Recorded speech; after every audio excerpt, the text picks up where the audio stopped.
Kirby's Dreamland is a short platformer that came out in '92 on the Game Boy and was Kirby's first appearance in NGU, or Nintendo Gaming Universe. It showcases Kirby's famous enemies and bosses like Wispy Woods, Kracko, and most famous of them all, King Dedede. My name is Logan, aka Bandanafro, and funding for my channel is provided by my empty wallet. Kirby's Dreamland is the first game in the Kirby franchise, and the game can be beaten in the same amount of time it takes for you to get a burger at Cookout. The game has some of the most iconic characters to the Kirby series, like Waddle Dee, Red, and Boomer. The plot is super basic. King Dedede took food from Kirby's homeland. Kirby faces King Dedede and his minions.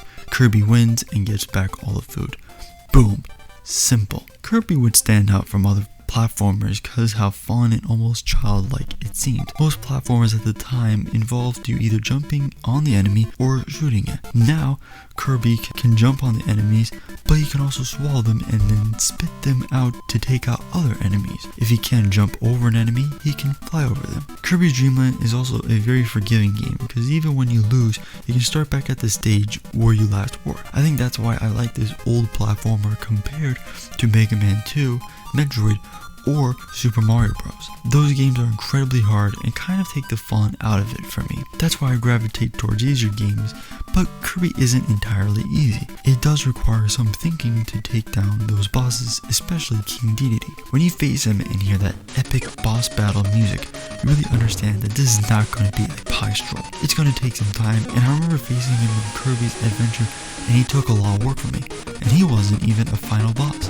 And then once you start getting a hang of it, and then knowing his attack patterns, the final boss battle is then a game of patience and timing, and then you beat him. The game ends with you taking back the castle filled with food King Dedede stole and returning it back to Dreamland. This game took me a total of 43 minutes to defeat, and I loved almost every minute of it. This game isn't at all challenging, but it's a fun game where you can relax, kick back, and enjoy a platformer with moderate trials to complete.